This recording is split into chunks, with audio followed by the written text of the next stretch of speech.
在去年8月成立的监察院国家人权委员会，今日有公布头一份人权调查报告，是因为60年前台北市议员林水泉批评政府选去访港是罗麻，该掠去管训。亲像这款国家用行政手段来侵害人权的事件，目前也有25个案件。国家人权委员会也强调讲，会请行政院定出相关的法规，应予政治受难者一个惩罚。伊讲我流氓啊！反你都无效，你反你，我唔捌去杀人，唔捌去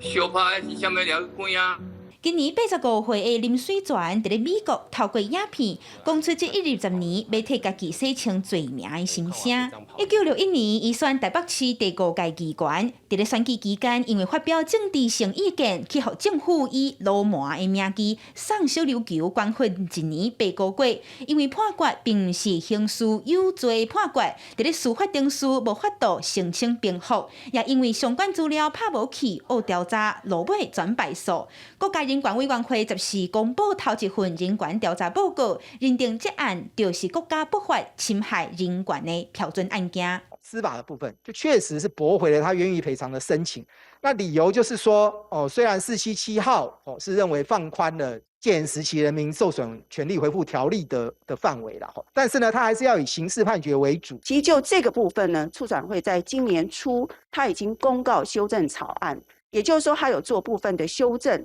他把这个平复行政不法，他已经列为他增订确认平复行政不法的要件跟事项。促转会表示，准纳威权统治时期国家不法行为被害者权益恢复条例，会当伫咧立法院通过，安尼被害者参因的家属就通向国家请赔偿。也若针对林水泉管训的所在，小琉球13总队敢会列做是不义为止。促转会表示，因为主要的建物已经拆除，即阵算伫咧暂在的不义为止。已经请相关机关提供资料，会进一步确认。记者闵振李玉凯台北报道。